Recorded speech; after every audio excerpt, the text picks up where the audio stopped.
बच्चों को दुआएं, बड़ों को सलाम। फ़िज़ा है मेरा नाम। You watching morning with Fiza 24 news पर। क्या हाल है जी?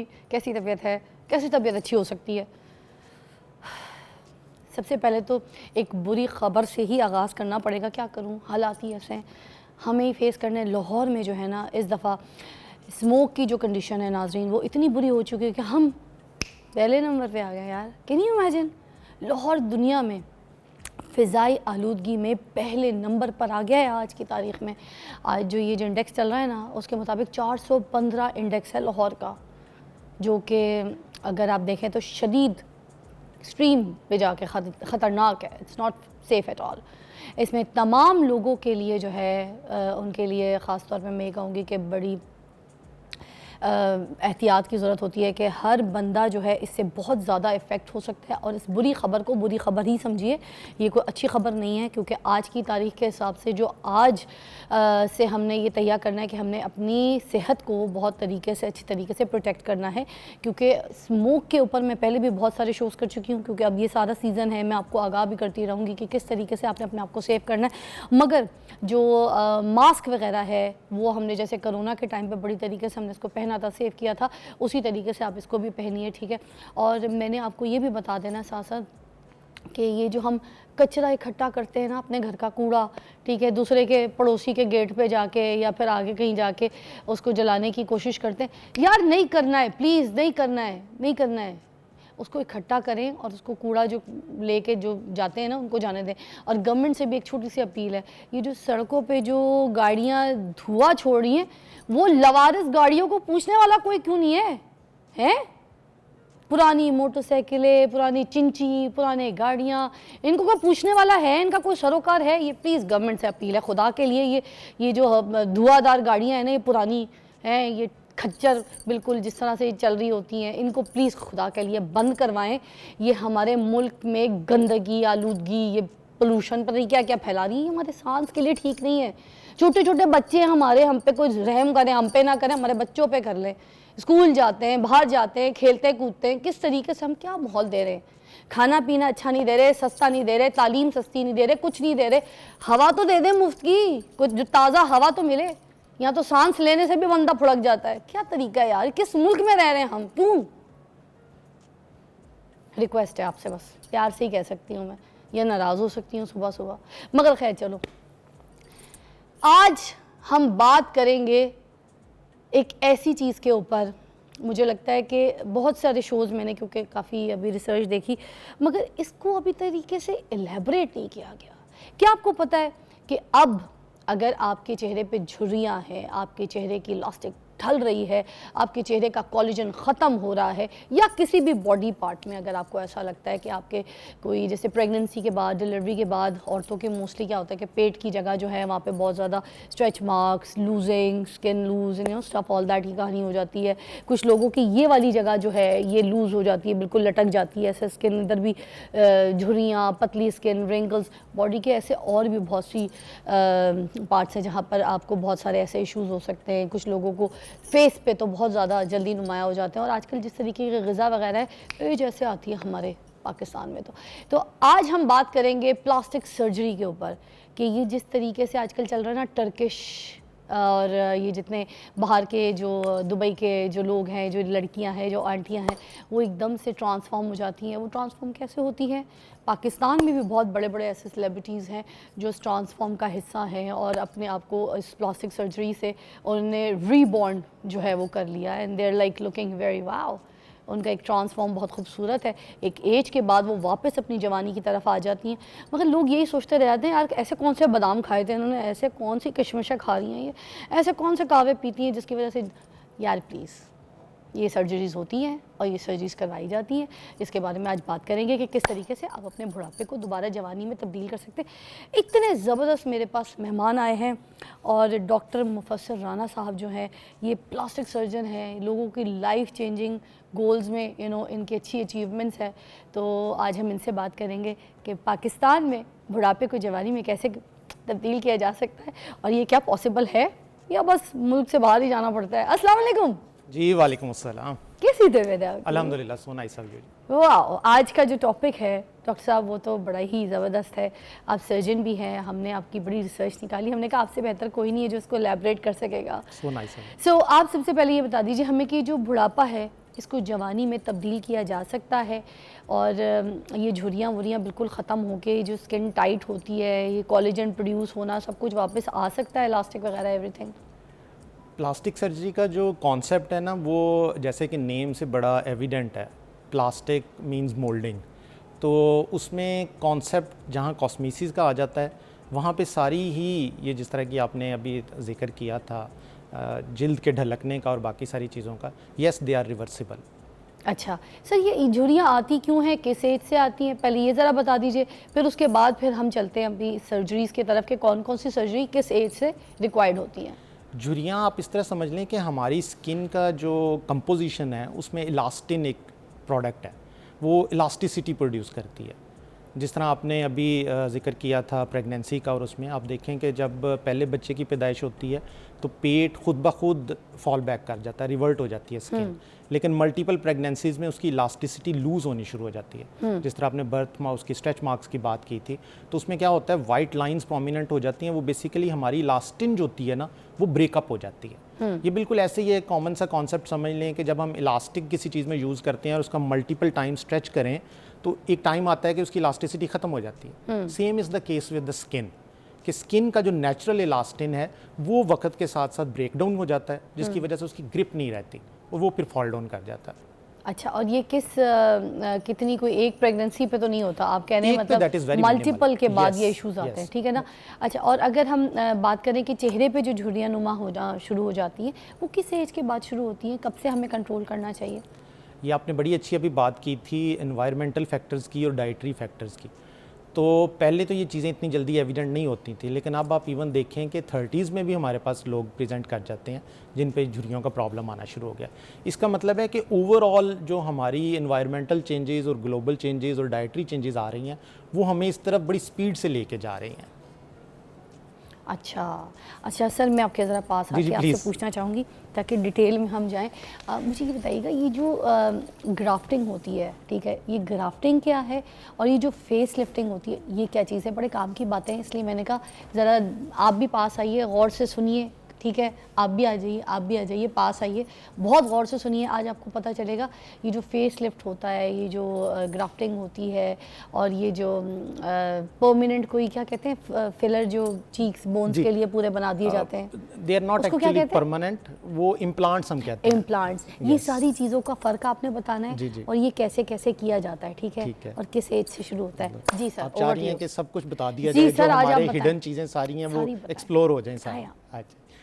पहले आपने सबसे पहले ग्राफ्टिंग की बात की है। ग्राफ्ट का कॉन्सेप्ट ये होता है कि आपने एक जगह से स्किन को दूसरी जगह शिफ्ट करना है। अच्छा, फ़र्ज़ करें जिस तरह हम कहीं से कपड़ा फट जाता है तो कई दफ़ा उसमें पैच लगाते हैं ना, same is the concept of the graft. अच्छा, ग्राफ्टिंग जो हम लोग ज़्यादातर करते हैं वो बर्न पेशेंट्स में होती है। जिस तरह आपने कहा झुर्रियाँ आ जाती हैं, इस तरह कई दफ़ा किसी का चेहरा अगर जल जाता है तो उसमें स्किन बर्न आउट हो जाती है। जब स्किन बर्न होती है तो इलास्टिन ख़त्म हो जाता है, ठीक है, उसकी वजह से किसी का मुंह खींचा जाता है, किसी की आंखें खींची जाती हैं, उसमें फिर हमें उसको रिप्लेस करना पड़ता है स्किन को। मगर वो तो पूरा चमड़ा ही स्किन पूरी रिप्लेस होती है, दैट इज़ कॉल्ड ग्राफ्ट। अच्छा, वो है मतलब सुपरफिशियल जो चीजें हैं, टिश्यूज और ऊपर का जो चमड़ा है, हाँ, वो उतार देना है और उसके ऊपर नई स्किन लगा देनी है। अच्छा, दैट इज ग्राफ्ट। मतलब ग्राफ्ट का कॉन्सेप्ट आप ये समझ लें कि you have to replace the skin with the skin. अच्छा, स्किन की जगह स्किन आएगी लेकिन डेफिनेटली फ्रेश आएगी। अच्छा, उसको हम ग्राफ्ट कह देते हैं। अच्छा, और ये तो चलो इस तरह की चीज़ों के लिए हो गया। और दूसरा जो फेस लिफ्टिंग वगैरह जो आजकल ट्रेंडिंग में चल रही है, पोनी टेल लिफ्ट चल रहा है, जी बिल्कुल, ठीक है, कैट आइज चल रही है, ऐसे ही है, आईब्रो लिफ्ट चल रही है, और फेस कॉन्टूर लिफ्ट चल रहा है ना। ये बेसिकली आप समझ लें एक ही प्रोसीजर की डिफरेंट मॉडिफिकेशन है, ज़रा ग्लैमरस नाम ऐड करके।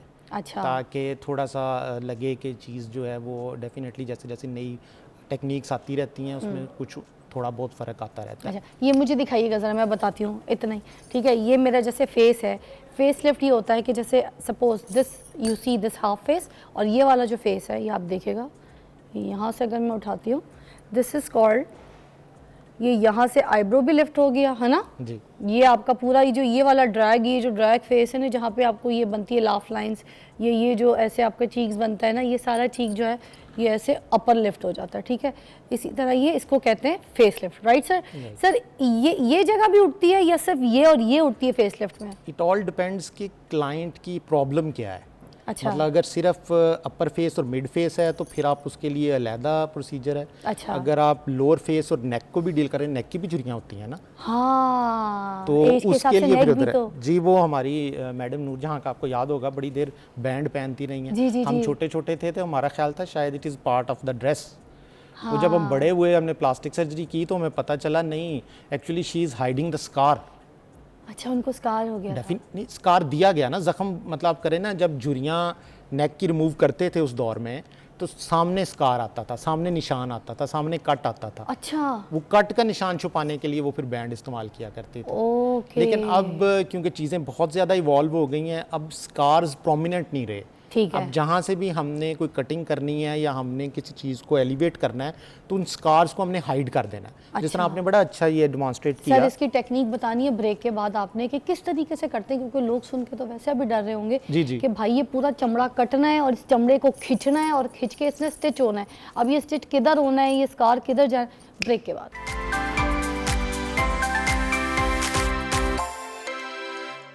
Welcome back. और हम आज प्लास्टिक सर्जरी के ऊपर बात कर रहे हैं, स्पेशली जो एजिंग कंट्रोल, झुर्रियाँ वुरियाँ सारा कुछ एक साथ परमानेंट काम हो जाता है, फिक्स हो जाता है। बहुत से सेलिब्रिटीज़ हैं जिन्होंने कराई है, अपनी एज को रिवाइंड कर दिया, सारा कुछ वो रीबॉर्न हो गई हैं।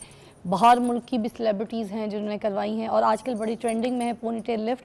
देखिए, कोई भी कुछ अगर अपनी ऐसी स्किन प्रॉब्लम से या झुर्रियों से या एजिंग से किसी को बहुत इश्यूज़ हैं तो they can make their face the way they want, like अपनी ब्यूटी को इन्हांस कर सकते हैं, अपनी स्किन को वापस कर सकते हैं जिस तरीके से पहले थी।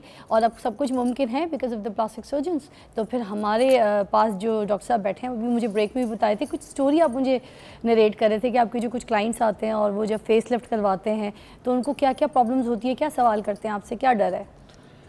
ज़्यादातर जो अब रिसेंटली सिनेरियो है उसमें, जैसे आपने अभी थोड़ी देर पहले बात कर रही थी, सर्जरी लफ्ज़ और कट लफ्ज़ और स्टिच जो है ना, people are just very confused with these words. परेशान हो जाते हैं कि पता नहीं डॉक्टर साहब क्या एक्सटेंसिव काम होगा, हमें किस सर्जरी से गुजरना पड़ेगा। So most of the people are just seeking for non surgical things. ठीक है, अब हम मगर सर वो परमानेंट भी तो नहीं होता। यस, अब देखिए मेरी बात सुने, छोटी सी मैं अभी बात लोगों को क्लियर करें। डर्माटोलॉजिस्ट के पास लोग जाते हैं, जाके फिलर्स बूटॉक्स का बड़ा सहारा रहता है। बूटॉक्स जो है 2 वीक से ज़्यादा नहीं चलता। फिलर जो है वो आपके चेहरे पे अगर आप लगा लेते हैं, उसके बाद क्या होता है, फिलर नीचे आता है। ये बात दिमाग में रखिए। सपोज अगर आपने यहाँ इधर लाफ लाइंस के लिए किसी जगह भी फिलर लगाया, वो उसके बाद नीचे आएगा और वो नीचे आता जाएगा एंड इन द एंड आपके चेहरे पे एक अजीब सी बदनुमा आपकी शक्ल लगना शुरू हो जाएगी। तो वो कोई अच्छी चीज़ तो नहीं है। फिलर वाले मुंह बहुत बुरे लगते हैं। लोग आंख के इधर से भरना शुरू करते हैं, ये जो जगह होती है इधर से भरना शुरू करते हैं, पूरा चेहरा लोगों को आपने देखा होगा एकदम से जो है ना, ये पूरी आंख की जगह से इतना बड़ा कहानी। तो ये सब इतनी नेचुरल भी नहीं लगता और ना ही आप अपने आप को आईने में देख के अच्छे लगते हैं। फेस की जब हम बात करते हैं ना, तो फेस में सिर्फ स्किन ही नहीं है, फेस में हमारे ये जो एनिमेटिंग मसल्स हैं, जो हमारे जैसे हमारे फेस का टेक्सचर सारा बन रहा है, और बोन्स बड़ी प्रोमिनेंट है। अब देखिए ना कि ऑल ओवर द वर्ल्ड लोग अपनी बोन्स की ब्यूटी को भी एविडेंट करना चाहते हैं। हाँ। अब बोन की ब्यूटी जो है, अगर फर्ज करें किसी के झुर्री आ गई है, आपने उसको फिल कर दिया है, तो वो तो वहाँ से फूल जाएगा। बोन के कंटूर्स तो प्रोमिनेंट नहीं होंगे ना। हाँ। अब लोग बड़ी फाइन जॉ लाइन चाहते हैं। हाँ। लोग अपनी चीक बोन्स को बड़ा प्रोमिनेंट चाहते हैं। तो अब जब उसके ऊपर आप कोई चीज़ फिल अप करके उसको, उसके इन्वेलप को बड़ा कर देंगे, तो आपकी बोनी कंटूर्स छुप जाएंगी। जब कंटूर्स छुप जाएंगी तो फेस की वो वैल्यू नहीं रहती। ऐसे ही है। इसलिए झुर्रियों का कॉन्सेप्ट बेसिकली ये था कि झुर्री इस तरह ख़त्म की जाए कि आपका जो बोनी फ्रेमवर्क है उसकी भी प्रोमिनेंस आए। क्योंकि जब तक बोनी फ्रेमवर्क अच्छा खूबसूरत नहीं आएगा, तब तक आप उसके ऊपर जितने मर्जी, अब ये सोफ़ा है, आप इसके ऊपर जितने मर्जी कुशन रख दें, ठीक है ना, जस्ट टू हाइड के जिस मैंने छुपानी है झुर्रियाँ, तो वो उसके वॉल्यूम में इजाफा होता जा रहा है। वो उसका फॉर एग्जाम्पल मैं खराब हो जाएगा। समझा देती हूँ। सपोज ये देखिएगा, इधर कट कीजिएगा फ्रेम।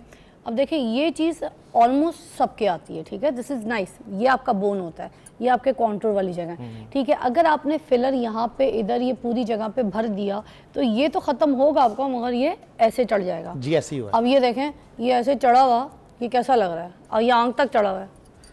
आधी से ज़्यादा औरतें मैंने देखा है ऐसे, चाइनीज़ बेचारी, जापानीज़, अजीब तरीके के आलू कोरियन बनी हुई है। कोरियन ऐसी नहीं होती, आलू कोरियन अलग होता है। तो ये फिलर बोटॉक्स की वजह से ये तो ख़त्म हो जाएगा, मगर आंख की जगह से जो भराई है वो कितनी बुरी लगती है। अच्छा, इसमें ना मैं एक और चीज़ फोरसी कर रहा हूँ जो हम पिछले 6 महीने, साल, 2 साल से, क्योंकि ये ट्रेंड नॉन सर्जिकल का बहुत ज़्यादा आ गया।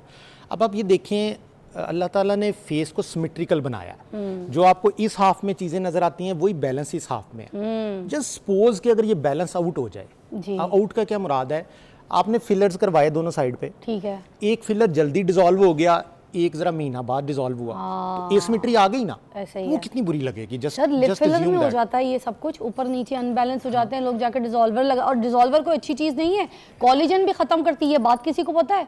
लोग कहते हैं काम गलत हो गया, ख़राब हो गया डिसॉल्वर। भाई डिसॉल्वर रिंकल पैदा करता है, ऐसे ही है जी, ऐसे ही। इतनी तो रिसर्च खुद भी पढ़ लें आप जाके। तो सर्जिकल जो हम लोग फेस लिफ्ट करते हैं, वो जैसे स्कार की बात आ रही थी, स्कार कहाँ हाइड करना है। अच्छा, तो जिस तरह आपने अपनी स्किन को यहाँ पे स्ट्रेच किया, जी सर, तो अल्टीमेटली स्कार हम इसका जो है ना वो हेयर लाइन के भी अंदर छुपा देते हैं। किस जगह? ये आप समझ लें, ये जिस तरह मैंने ये निशान लगाया ना, ये जगह, यस, ओके, हेयर लाइन के अंदर। अच्छा, बाल के पीछे हाँ, इस जगह। इसी वेक्टर को, इसी को आप ऐसे फील कर लेना कि आपने इसको आगे लेके गई हैं, इसको और आगे कर लें, इसको हेयर लाइन तक कर लें। अच्छा, ये पूरा, अच्छा ठीक है, ये पूरा अंदर डीप टिश्यूज के साथ चमड़ा खींच के तो आप इधर हेयर लाइन में स्टिच कर देते हैं। बिल्कुल बिल्कुल बिल्कुल। अच्छा, ओहो। डीप टिश्यू से आप मुराद ये ले लेना कि स्किन तो लूज होती है, लेकिन स्किन की जो नीचे वाली लेयर है ना, वो बेसिकली होल्डिंग लेयर है। अच्छा। उसने ऊपर भी स्किन को होल्ड किया हुआ है और नीचे मसल्स को भी होल्ड किया हुआ ठीक है। तो एज ए प्लास्टिक सर्जन हमारे लिए वो सेकंड लेयर बड़ी इंपॉर्टेंट होती तो है। सर वो जो सेकंड लेयर को जब आप टच करते हैं तो उस जगह पे ये इस तरह की चीज़ों को टाइट करने के लिए अंदर लाइपो शाइपो भी करना पड़ता है, कोई क्लीनिंग करनी पड़ती है?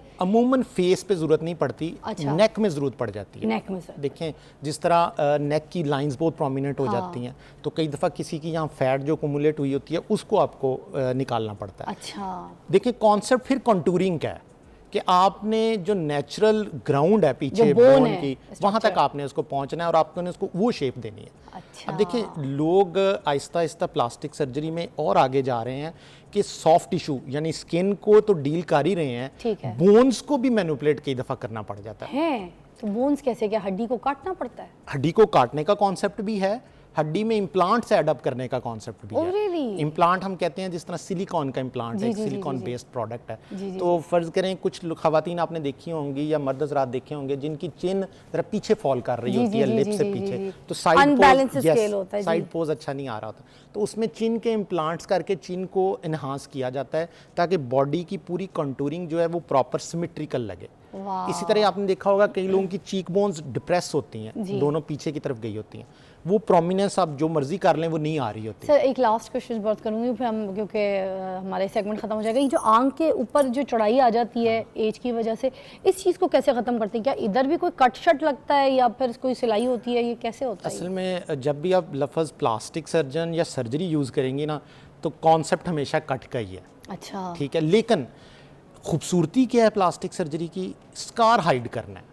अच्छा, स्कार को प्रोमिनेंट नहीं रहने देना। अच्छा, अब आप ये देखें कि आईब्रोज पे, यहाँ ऊपर अपर आईलिड पे हमारी दरमियान में एक सेंटर में एक सल्कस, एक गहराई बन रही है। हाँ, हम स्कार को इसमें छुपाते हैं अच्छा, ताकि वो नेचुरल क्रीज के अंदर चला जाए। अच्छा, जब नेचुरल क्रीज में जाता है तो एविडेंट नहीं रहता, पता नहीं चलता। तो अच्छा। प्लास्टिक सर्जरी की ब्यूटी सिर्फ ये है कि आपने स्कार्स तो देने हैं मगर स्कारलेस लगने लेकिन हाइड करने हैं आपने, ताकि अगले बंदे को पता ना चले कि भाई हुआ क्या था और कहाँ से हुआ था। और सर ये कब तक रहता है, ये पूरा जो फेस लिफ्ट, ये सब कुछ झुर्रियों को बचा लेते हैं, टाइट कर लेते हैं, बिल्कुल जवान जो आती है स्किन, फिर कोलेजन प्रोड्यूस होना शुरू होता है सर्जरी के बाद? मुझे सिर्फ ये बता दें कि ये जो है ना, ये कितने टाइम तक लास्ट करता है? आखिरी सवाल है, सॉरी।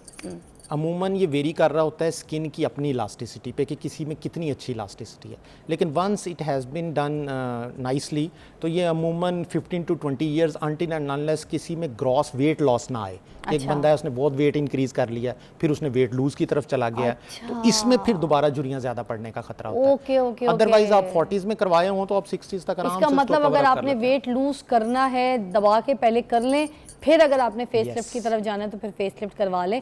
और जहाँ तक मुझे लगता है ये 50 की एज में कराना चाहिए? देखें, ये सही जब जो पोनीटेल झुर्रियाँ की और- बात कर रही थी ना, पोनीटेल तो अर्लियर एज ग्रुप में एडवाइस कर ये दिया तो गया। फैशन में भी हो रहा जी है, बिल्कुल ऐसे ही हो गया। बच्चियां भी करा जी लेती हैं। बिल्कुल ऐसे हो ठीक गया। है, समझ गई। चलिए, thank you so much doctor साहब, बहुत शुक्रिया, आपने बड़ा अच्छा गाइड किया हमें। और आप भी अगर अपनी स्किन का ख्याल रखना चाहते हैं तो शुरू से रखिए, क्योंकि फिर बाद में अगर आपने अपनी स्किन का बेड़ा गर्क कर लिया और झुर्रियाँ पड़ गई तो फिर आपको जो है ना हर हाल में प्लास्टिक सर्जन की ज़रूरत पड़नी है, और फिर आपको फेस लिफ्ट जैसी प्रोसेस और ये सारा कुछ जो चमड़ा टाइट प्रोसेस है इसके ऊपर जाना पड़ेगा, विच इज़ परमानेंट, क्योंकि फिलर बुटॉक्स जो है वो टेम्परेरी काम होते हैं, परमानेंट नहीं होते, और परमानेंट काम के लिए फिर आपको प्लास्टिक सर्जन की ज़रूरत पड़ेगी।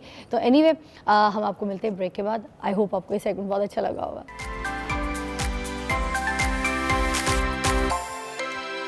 बैक वॉचिंग मॉर्निंग विद फिज़ा। नाज़रीन, अब हम और आपका ख्याल रखेंगे, इसलिए कि एक और हमारा जो सेगमेंट है जिसमें हम आपके साथ एक ऐसे डॉक्टर से मुलाकात करवाएंगे जो आपको ख़ास तौर पर बताएंगे कि आपने अपने मैदे का कैसे ख्याल रखना है। हमारा ये जिस्म का एक ऐसा आंगन है, मुझे आपको मैं सीरियस बताऊं कि अगर मैदा आपका ख़राब हो जाए तो आपके पूरे बॉडी का जो सिस्टम है ना, वो निज़ाम है, वो ख़राब हो जाता है। लाइक जैसे आपको गंदी टकारें आना, खट्टी टकारें आना, मैदे की गर्मी, मैदे का अल्सर से आपको पता है खून की उल्टियाँ एंड ऑल दैट, बहुत बड़े बड़े इश्यूज़ हो जाते हैं। ठीक है, मैदे की जलन, ठीक है, ये सारे इश्यूज़ जो हैं वो बहुत गलत होते हैं। फिर इसके अलावा ये कहाँ जाके आपके किस बाकी आर्गन को डिस्टर्ब करते हैं और क्या पोजीशंस होती हैं और कौन कौन सी नई बीमारियां जो हैं वो आपके जिस्म में जन्म ले लेती हैं सिर्फ एक मैदे की वजह से। तो ये मैदे का ख्याल जो है हम नहीं रखते और हम बस इंतज़ार कर रहे होते हैं कि किसी को शुगर, ब्लड प्रेशर, हाइपरटेंशन या कोई और बीमारी हो तो उसके इलाज के लिए डॉक्टर के पास जाएं। भाई मैदा भी एक बहुत ज़रूरी एक ऐसी आपके जिस्म का एक ऐसा हिस्सा है जो आपको बहुत नाजुकी से आपको ट्रीट करना चाहिए, उसकी बहुत ही कोई सेंसिटिव तरीके से आपको उसका ख्याल करना चाहिए। तो आज हमारे पास जो डॉक्टर है वो बड़े ज़बरदस्त हैं और डॉक्टर एहसान शाहिद हैं, गैस्ट्रोएंटरोलॉजिस्ट हमारे साथ मौजूद हैं। वो हमें तरीके से बताएंगे कि आप अपने मैदे का कैसे ख्याल रख सकते हैं। कॉल्स भी कर सकते हैं, किसी को बहुत ज़्यादा इशू है अपने मैदे की ख़राबी की वजह से, अब बहुत से डॉक्टर्स को दिखा के भी आराम नहीं मिला, तो हमारे डॉक्टर एहसान बहुत अच्छे हैं। अस्सलाम वालेकुम। जी वालेकुम सलाम। कैसी तबीयत है डॉक्टर साहब? अल्हम्दुलिल्लाह जी, आप सुनाएं। डॉक्टर साहब, ये मैदे का ख्याल जो रखना है हमने, सबसे पहले बता दें कि हम अपने मैदे का कैसे ख्याल रख सकते हैं और ये जो मैदे का अल्सर होता है ये सर क्या होता है? देखिए, मैदा जो है हमारा डाइजेस्टिव सिस्टम का समझ लें पहला हिस्सा है। जो भी हम खाना खाते हैं उसकी फ़र्स्ट प्रोसेसिंग हमारे स्टमक में ही होती है। तो सबसे पहले मैदा को ठीक रखने के लिए ज़रूरी है कि हम साफ़ सुथरा खाना खाएं। और दूसरी इम्पॉर्टेंट चीज़ खाने के साथ जो है ना वो वाटर इनटेक है। सबसे बड़ा मसला जो हमारे यहाँ मैदे के मसाइल पैदा कर रहा है वो पानी का साफ़ ना होना है। तो साफ़ पानी का पीना इज़ वेरी इंपॉर्टेंट। अब अच्छा सर, साफ़ पानी की आप बात करें तो 2-3 तरीके से पूछ लेती हूँ। एक तो मिनरल वाटर आता है, वो जो सारे अमीर लोग अफोर्ड कर सकते हैं। एक वो आता है जो फ़िल्टर वाला पानी होता है, ठीक है, जो टंकियों में हर जगह के हर इलाके की जो टंकी में फ़िल्ट्रेशन वाला पानी होता है वो होता है। एक वो पानी होता है जो घर में गली मोहल्लों में प्लांट लगे होते हैं वो होता है। तीसरा वो होता है जो एक आपके घर में किसी भी सहन में बाहर की जगह पे जो तेज़ प्रेशर वाला पानी आ रहा था, लोग कहते हैं वो ले लो तो उसको उबाल लो, ठीक है, इस तरीके के पानी। अब इनमें से कौन कौन से पानी जो है वो बेहतर हैं, प्लीज़ बता दीजिए। देखें, वाटर क्वालिटी में जो मिनरल वाटर है डेफिनेटली वो प्यूरिफाइड है, वो तो सबसे मगर बेस्ट सर है। मैं लेकिन तो वो हर क्योंकि कोई तो आम afford आवाम के नहीं लिए करता। शो हाँ करती जी, हूँ, आम आवाम हाँ, की तो बात अब होगी। अगर हम मिनरल को माइनस आम करके आवाम के लिए हम बात करते हैं कि देखें दो तरीके हैं पानी को प्यूरिफाई करने के। एक तो ये है कि अगर वो फिल्टर्ड है, सबसे बेस्ट तो ये है कि आपके घर में फ़िल्टर हो। अगर घर में फ़िल्ट्रेशन नहीं है तो जो सोसाइटी फ़िल्ट्रेशन गवर्नमेंट की जहाँ तरफ से से पानी है, भर के लाते हैं हाँ हम, जी, ठीक है, टंकी वो वाला बड़ी, हाँ। कंपैरेटिवली बेहतर है। लेकिन आइडली वो फ़िल्टर्स रेगुलरली चेंज होने चाहिए, वो गवर्नमेंट पर्सपेक्टिव के ऊपर ये उनका काम है। अच्छा, अगर और दूसरा ये है कि आप अपने वाटर की क्वालिटी भी चेक करवा सकते हैं, उसके लिए अदारे मौजूद हैं। तीसरी बात, अगर आपके पास ये सारा कुछ अवेलेबल नहीं है और सिर्फ टैप वाटर अवेलेबल है जो आपके घर में आपके नल से आ रहा है, जी, तो उसको प्यूरिफाई करने का हम तरीका सिंपली ये बताते हैं कि आप उसको कोई बड़ा बर्तन लें जितना आपने घर में यूज़ करना है 24 आवर्स में, उसको उबालें और उसके बाद उसको ठंडा करके इस्तेमाल कर लें। और उसको छानने की ज़रूरत नहीं है? छानने की ज़रूरत इसलिए नहीं है कि जो पार्टिकल्स होते हैं वो बेसिकली नीचे बैठ जाते हैं, लेकिन छान लें तो ज़्यादा बेहतर है। अच्छा, पार्टिकल्स हमने नीचे बिठाने हैं और जो उसमें बैक्टीरियाज हैं, वायरसेस हैं, उनको किल वरना एक करना है। मलमल के कपड़े से उसको छान के हाँ भी जी, इस्तेमाल बेहतर कर ये सकते है हैं कि ना? उसको छान के बाद में इस्तेमाल कर लें। तो ज़बरदस्त। कॉमनर जो है ना वो ये काम कर सकते हैं। ठीक है। अच्छा, उसके बाद पानी के बाद क्या चीज़ है? दूसरा देखें, हमारी फूड जो है, फूड को सिंप्लीफाई करना बहुत ज़रूरी है। ये जो हम fast food, junk food, spices हमारे खानों में बहुत ज़्यादा हैं। सर घर में तो लाल तो मिर्चों के बगैर खाना नहीं हाँ पकता। जी, उनको मिनिमाइज़ करना चाहिए। और स्पेसिफिकली अगर किसी को ये डिज़ीज़ या डिसऑर्डर डायग्नोज हो गया कि उसके मैदे में ज़ख्म होना शुरू हो गए हैं, या हाँ। इवन जो आपने हार्टबर्न की बात की जिसको हम GERD कहते हैं, गैस्ट्रोइसोफेगल रिफ्लक्स, तो इस सब का ताल्लुक तेज़ाबियत के साथ है। अब तेज़ाबियत बढ़ाने में सबसे ज़्यादा रोल जो है ना वो स्पाइसेस का है, सॉल्ट ज़्यादा होने का है, और तीसरी चीज़ जो है उसके साथ वो कैफ़ीन है। अब चाय हम सारे ही पीते हैं, लेकिन अगर किसी में ये रिस्क फैक्टर एग्जिस्ट करता है और ऑलरेडी मसला चल रहा है तो उसको कैफ़ीन, जिसमें चाय और कोल्ड ड्रिंक्स हैं, इनको भी मिनिमाइज़ करना चाहिए अपनी डाइट। अच्छा, कैफीन का भी इस्तेमाल कम कैफ़ीन का करना इस्तेमाल भी कम करना, क्योंकि जब एसिडिटी बढ़ेगी वो मैदे के अंदर ज़ख्म भी करवाएगी। और ये जो रिफ्लक्स वाला मामला है जिसको लोग आम तौर पे सीने में जलन की शिकायत करते हैं, जिसको हम हार्टबर्न कहते हैं अपनी मेडिकल लैंग्वेज में, गैस्ट्रोइसोफेगल रिफ्लक्स डिजीज़ कहते हैं, तो इस सारे के बढ़ने के चांसेस हो जाते हैं। ठीक है सर, एक ब्रेक लेंगे, ब्रेक के बाद दोबारा ज्वाइन करेंगे और हम इसी टॉपिक के ऊपर बात करेंगे। आप कॉल करके भी हमसे पूछ सकते हैं अगर आपको कोई बहुत सीवियर पुराना मैदे का मसला है, तो हम यहाँ पे डॉक्टर साहब के साथ इलाज के लिए बैठे हैं। ठीक है, ब्रेक।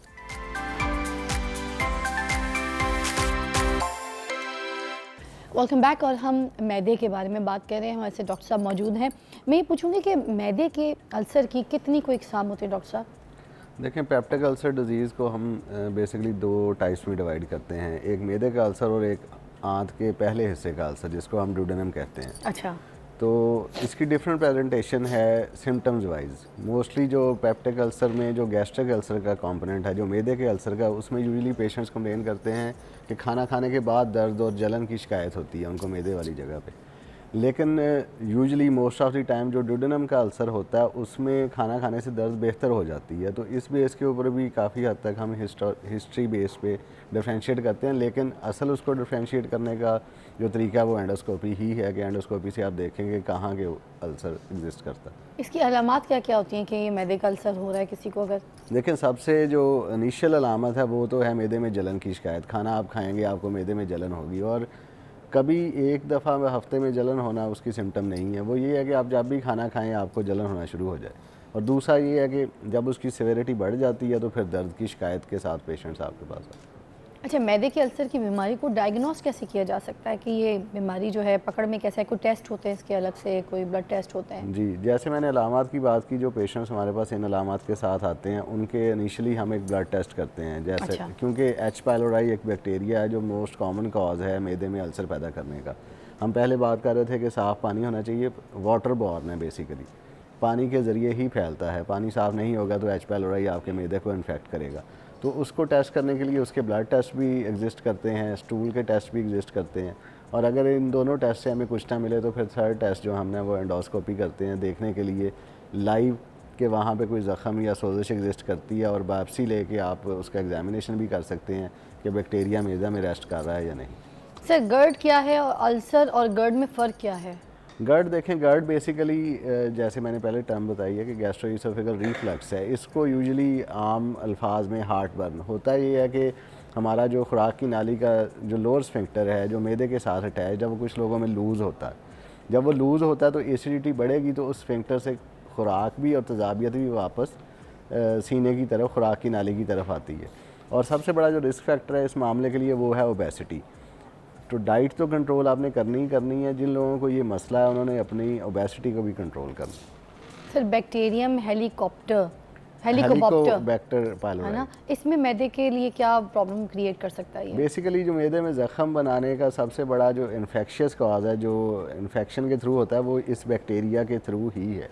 एक तो डाइट्स हैं, उसके बाद ये बैक्टीरिया है एच पाइलोराई जिसको हम कहते हैं कॉमनली, तो ये जाके मैदे को इन्फेक्ट करता है। सर, कोई होम रेमेडीज़ भी होती हैं जिससे घर में हम अगर मैदे की कोई जलन हो रही है या फिर मैदे की सोजिश भी हो जाती है समटाइम्स, ठीक है, क्योंकि जब जलन बहुत ज़्यादा हो, एसिडिटी बहुत ज़्यादा हो, तो वो सोजिश की भी शक्ल इख्तियार करे। घर में कोई ऐसी चीज़ है जो हम पी सकते हैं, खा सकते हैं, जिससे हमें थोड़ी आराम आ जाए? मोस्टली लोग जो ड्रिंक्स वगैरह होती है उसमें नींबू नमक डाल के पी रहे होते हैं। इसबगोल का छिड़का सिरका भी सुना है अच्छा होता है। वैसे आप बताइए क्या चीज़ सही होती है? देखें, सबसे बेस्ट तो ये है कि आप जो है ना वेजिटेबल्स का इस्तेमाल ज़्यादा रखें, स्पाइसेस को कम करें।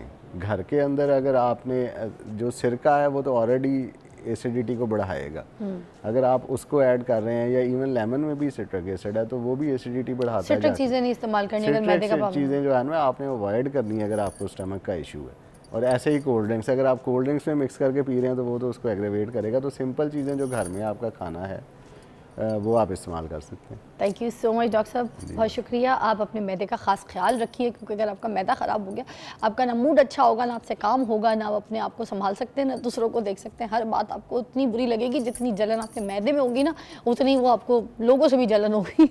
अपना बहुत ख्याल रखिए, खासतौर पर अपने मैदे का। ब्रेक के बाद मिलते हैं।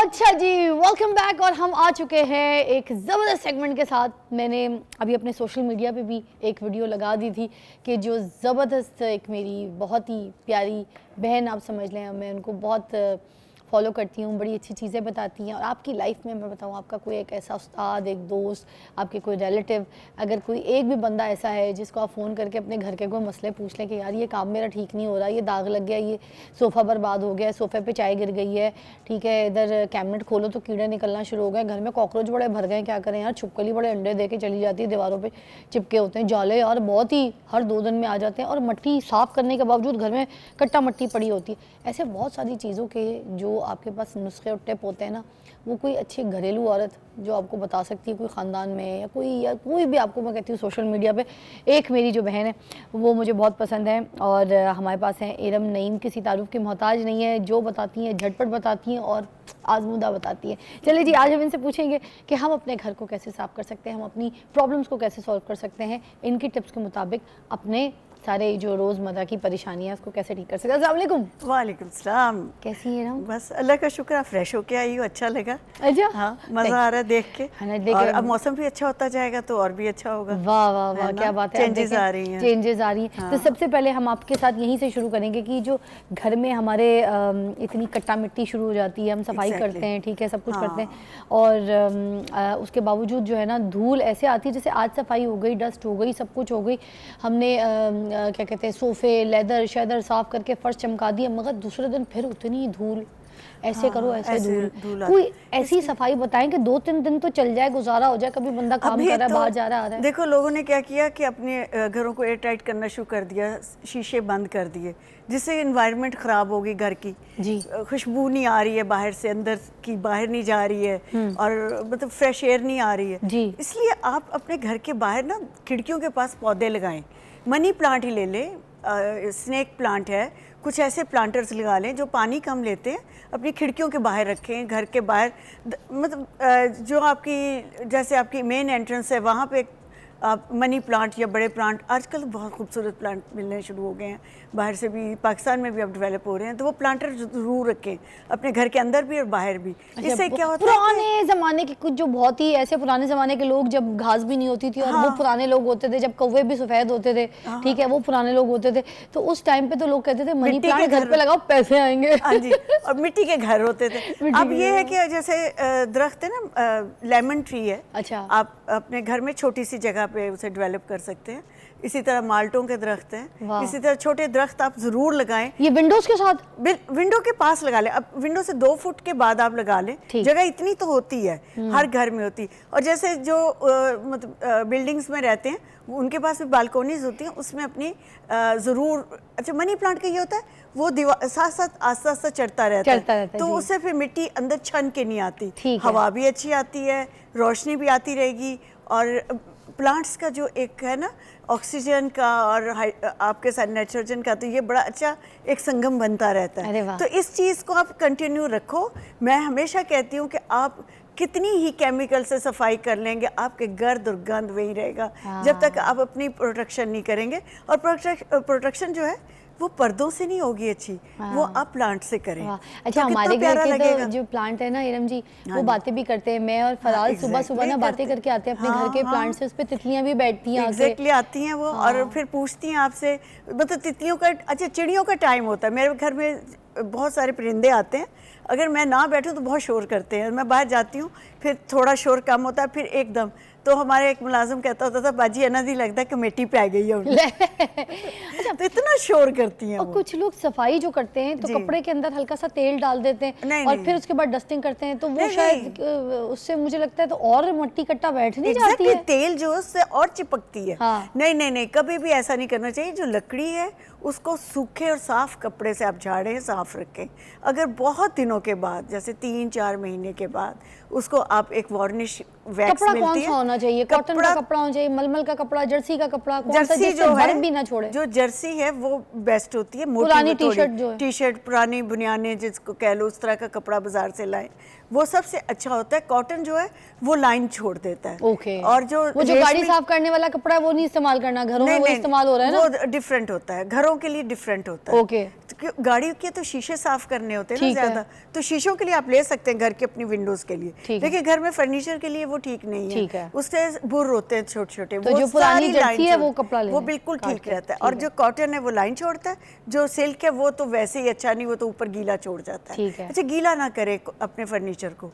अच्छा, जैसे सोफा से उन पे दाग पड़ गए, कोई बच्चों ने कुछ गिरा दिया, तो उसके लिए बेस्ट ये होता है कि आप उसके ऊपर ये सोडा फेंके थोड़ा सा, और उसके ऊपर सोडा डाल के डस्ट करके और 2-3 टेबलस्पून उस पर सिरका डाल दें और फिर उसे रब कर दें। अच्छा। पानी ना लगाएं पहले। अच्छा, पहले कितनी उसको देर के लिए छोड़ना ऐसे 5 मिनट के लिए आपको खुद ही एहसास होगा, वो बबल्स बन के ऊपर आ रहे होते हैं, वो एवेपोरेट हो जाता है सारा। जो सिरका कोई कितना डाल दें? इतना कोई अगर बस 1 टेबलस्पून 2 टेबलस्पून। अच्छा। ऐसे आप डस्ट करें जैसे इतना सा हाँ, धब्बा है, हाँ।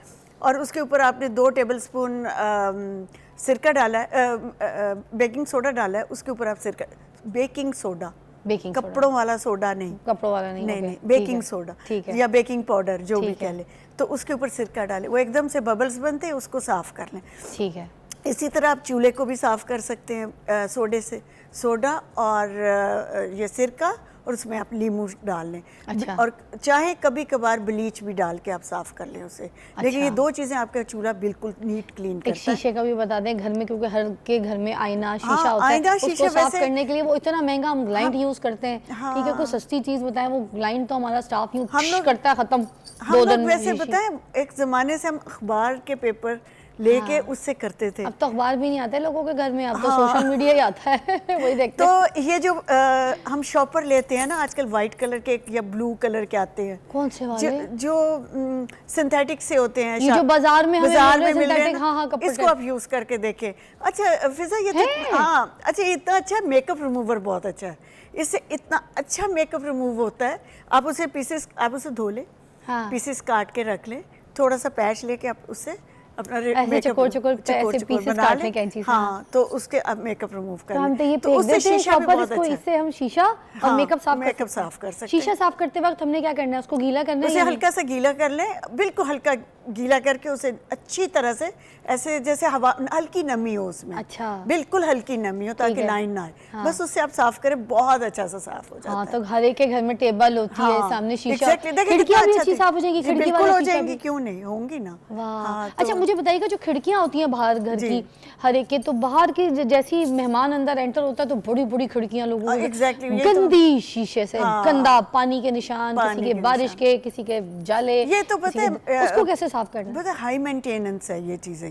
ये इस तरह की जो लग्जरीज हम रखते हैं घर में ना, इसके लिए बहुत मेंटेन रखना पड़ता है। आपको डेली उसको साफ करना पड़ता है, डेली उन पे कपड़ा मारना पड़ता है, क्योंकि देखिए डस्ट है हमारे यहाँ, डस्ट के साथ नमी होती है शाम में, तो वो नमी मिल के एक लेयर दे देती है शीशों पे, दरवाज़ों पे, तो उसे साफ़ करना पड़ता है। ये जो आज के ग्लेस के पेपर लगा हुआ दरवाजे भी बने, इनको भी इसी तरह साफ़ करना पड़ता है, वरना लाइन लग जाती है और बुरे लगना शुरू होते हैं। मतलब इनकी कुछ सफाई, ऐसे- इनकी सफाई maintenance जरूरी है। मेंटेन बहुत रखना पड़ता है। अरे वाह भाई, ये मुल्क घर से में बाहर high जाओ तो बड़े maintenance बड़े होटलों की बिल्डिंग के शीशे बाहर लोग लटक लटक के साफ करते हैं, उनसे अपना घर साफ नहीं होता। वाइपर से कर रहे होते हैं, वाइपर से कर रहे वाइपर होते से कर रहे होते हैं। लेकिन हम लोग घरों में, हमें जब हम घर बनाएं तो ये सोच के बनाएं कि हम कितना इसको मेंटेन कर सकते हैं, ठीक हम है। इसको साथ कितना अच्छी तरह से इसको सेट रख सकते। अब देखें लोगों ने क्या किया, जब घर बने एक बहुत बड़ा घर देख के उसे सोचा मैं अपना छोटे वाली जगह पे भी ऐसा ही बनाऊंगा, तो ये तो गलत है ना। अब एक बड़ी लॉन्च बना के बेडरूम छोटे कर दिए गए, किचन को बिल्कुल छोटा कर दिया। ये समझते हैं कि किचन में ज़रूरत ही कोई नहीं, किचन मर्द लोगों को नहीं एहसास होता। एक औरत ने जहाँ खड़े होना है उसको छोटा सा कर दिया। लेकिन अब तक घर बनाते हुए ये सोच ले कि घर बनाते इन चीज़ों का बहुत सा ख्याल क्या रखना बात है। है। किसी दिन इसके मैं अलावा वैसे अपने घर का टूर करवाऊंगी, मैंने आज तक नहीं दिखाया। हाँ, मेरा ज़रूर। किचन में मेरा डाइनिंग है, मेरा सब कुछ है, अलग भी है मगर मेरे किचन में मेरा सब कुछ है। मैं जब बैठ के काटूं उसके ऊपर मुझे आसानी आराम चाहिए, मुझे सुकून चाहिए। मेरे किचन में एसी भी लगा हुआ है। अच्छा, एक ब्रेक के बाद मिलते हैं आपको।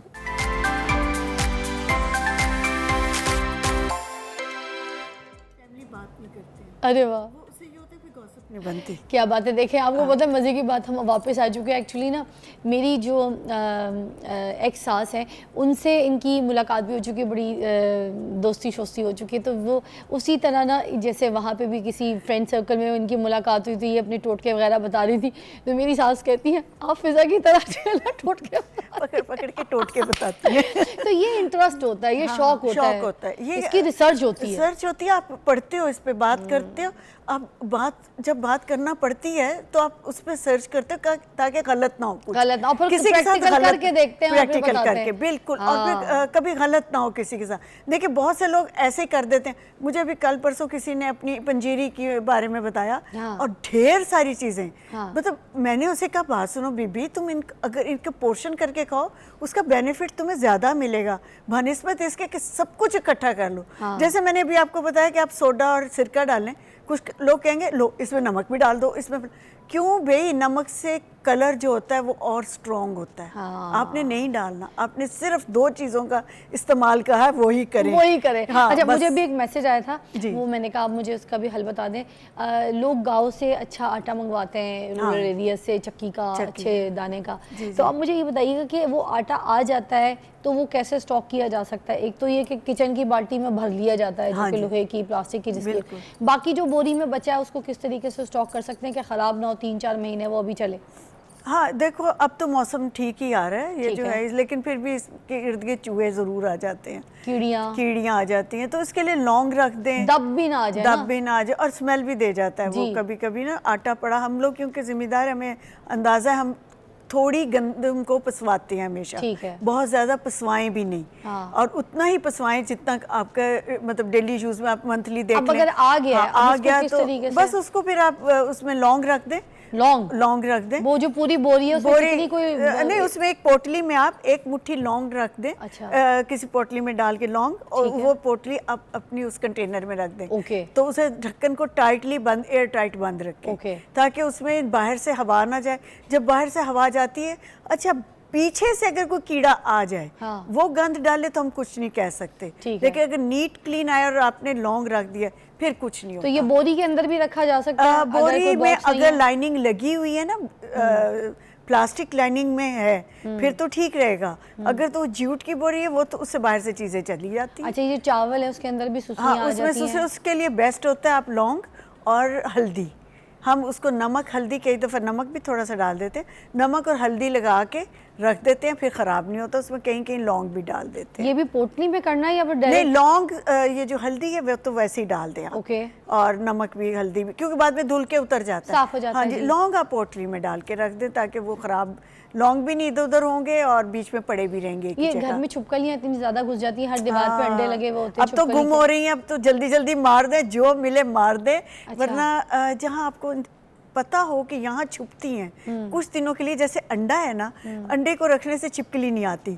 तो जैसे तस्वीरों के पीछे आपको खतरा होता है, तो मैं क्या करती हूँ कि एक टेप के ऊपर अंडा तोड़ देना है, वो चिपक जाता है। उस टेप को आप हल्का सा पीछे चिपका दें तो पिक्चर के पीछे, कुछ दिनों के बाद रिमूव कर दें। कम से कम वहाँ आके छुपेगी तो नहीं ना सर्दियों में। मैं अपनी दोस्त के घर गई, वो तो नीचे टहल टूल रही थी, मेरे पाँव के पास से निकल रही, मेरे इधर से गुजर वो रही फिर पता है, देखो सैर सपाटा कर रही है। हाँ, वो खाने पे आती हैं। अगर नीचे कुछ गिरा हुआ होगा जरूर उसे खाने के लिए आएंगी। अच्छा। तो आप नीचे की सफाई डिटोल्स वाली जरूर रखें। ठीक है। और डिटोल्स डाल के, या फिर कोई, जैसा मैं आपको बताती हूँ, पुदीना और नींबू, इसको आप उबाल लें और इसके 2-4 उबाले देके इसके पानी को आप सेव कर लें। उसको आप नीचे पोचे में भी डाल दें और अपने घर की एयर फ्रेशनर की तरह भी यूज़ कर सकते हैं। अच्छा। तो बड़ी खूबसूरत खुशबू होती। नींबू तो बहुत पॉजिटिविटी देता है, बहुत पॉजिटिव रखता है आपको। अच्छा। तो ये बहुत अच्छा ये होता कपड़ी है। में भी हाँ, हम और ले इसी लें? तरह पुदीना भी। अच्छा। तो इन दोनों चीज़ों को अगर आप उबाल के इसके पानी को रख लें, सेव कर लें 2 बॉटल्स में, उन बॉटल्स उसी से आप पोछा भी दे दें तो उससे ये कीड़े भी नहीं आते हैं। अरे वाह। हाँ, तो एयर फ्रेशर भी आपका बन जाता है। वाह। अच्छा, तो अब ये इसी जो तरह- इस्त्री है, इस्त्री के पीछे जो दाग लग जाते हैं स्टेन कपड़ों में लगाओ फौरन, अब तो देखो, अब तो प्योर कपड़ा भी महंगा हो गया, अब तो सारे वही होते हैं, तो अक्सर जल जाते हैं। तो उसके लिए बेस्ट ये है कि आप एक खुदरे से कपड़े के ऊपर नमक डालें, थोड़ा सा सोडा डालें, इसी को तेज़ गर्म कर लेना, फिर उसके ऊपर से आप रगड़ दें तो वो उतर जाता है, या कपड़े के साथ उसको साफ करें। अच्छा। नमक और सोडा डाल के गरम अच्छा। हल्की गरम इस्त्री को, अच्छा। ये ना हो कि बहुत तेज़ गर्म हो, हाँ। हल्की गरम इस्त्री को नमक और सोडा डाल के उसे रब करें, वो ठीक हो जाता हम है। समटाइम्स तैयार हो रहे होते हैं, एंड में हम कोशिश करते हैं अपने जोड़े के हिसाब से मैचिंग कर ले, नेल पॉलिश लगा रहे होते हैं, किसी कपड़े में लग गई, ऐसे दाग लग गया, तो वॉशिंग करके तो वो सारा कोई दाग वाग ऐसा कुछ हम टेक्निक कर लेते हैं, मगर नेल पॉलिश का दाग नहीं जाता। नहीं कपड़े में जाता, से। ये तो उसको कैसे हटा सकते हैं? ये नहीं जाता। अब ये मैं आपको बताऊं, ये बहुत मुश्किल होता है नेल पॉलिश का स्पेशली। देखिए, इसके लिए ये जो मतलब हम मार्केट से भी केमिकल भी लेते हैं ना, वो कपड़े का रंग ज़ाया करते थे। ये ब्लीच जो है वो इसको कट करता है ना, तो हम इधर उधर से सुन के कहें कि जी फ़लाँ चीज़ से कम हो जाएगा।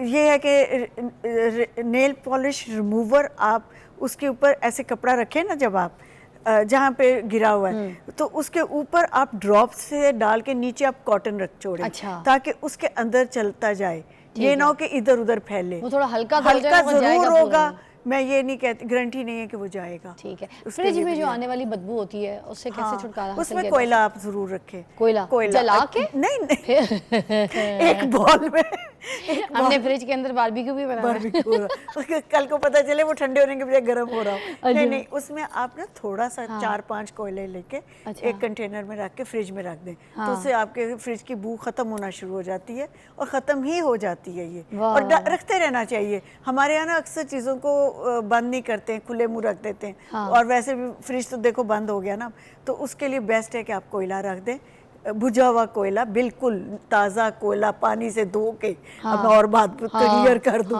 उसको एक बॉल में डाल के फ्रिज में रखते हैं, खुले बस। ढक मुंह के हाँ, साथ। पूरे ठीक है। अच्छा, खुले ये मुंह जो के साथ। सब्जियां होती हैं हम लेकर आते हैं और हम कहते हैं थोड़ा सा ज़्यादा देर तक ताज़ा रहें, फ्रेश रहें, हम पका लें आराम से, तो इसको किस तरीके से फ्रेश रख सकते हैं, थोड़ा सा लॉन्ग लास्टिंग? जैसे धनिया और पुदीना हमें बहुत ज़रूरी चाहिए होता है ना, तो इसको धो के आप मतलब आम ठंड हवा में, नमी में, उसको नमी उसकी ख़त्म कर दें, बिल्कुल ठीक है। टोकरी में रख दें, थोड़ी सी ड्राई जगह पे, और मतलब उसे धूप में नहीं रखना आपने, ठीक है। उसके बाद किसी भी एक, ये जो ब्राउन हमारे पास पेपर होते हैं जिसे कॉपी पे चढ़ाते थे हम लोग, उस तरह के, या उस तरह के कोई शॉपर हो, उसके अंदर डाल के। अखबार भी चलेगा? अखबार का पता है क्या होता है, कार्बन छोड़ता है, दूसरा उस पर कलर भी होते हैं, हाँ कार्बन, और दूसरा वो चिपक जाता है। अच्छा। ये पेपर ऐसे चिपकता नहीं है, इस पे रख दें टिश्यू और भी रख डब्बे सकते में हैं? डाल, नहीं टिश्यू में वो ना नमी आ जाती है। अच्छा, टिश्यू नहीं जाता। नहीं, आप एक डब्बे में ये पेपर लगा के उसके ऊपर आप रख के और खुले मुंह के साथ रखते हैं, उसको बंद नहीं करना कंटेनर ठीक है। पानी वाले ग्लास के अंदर भी रख सकते हैं?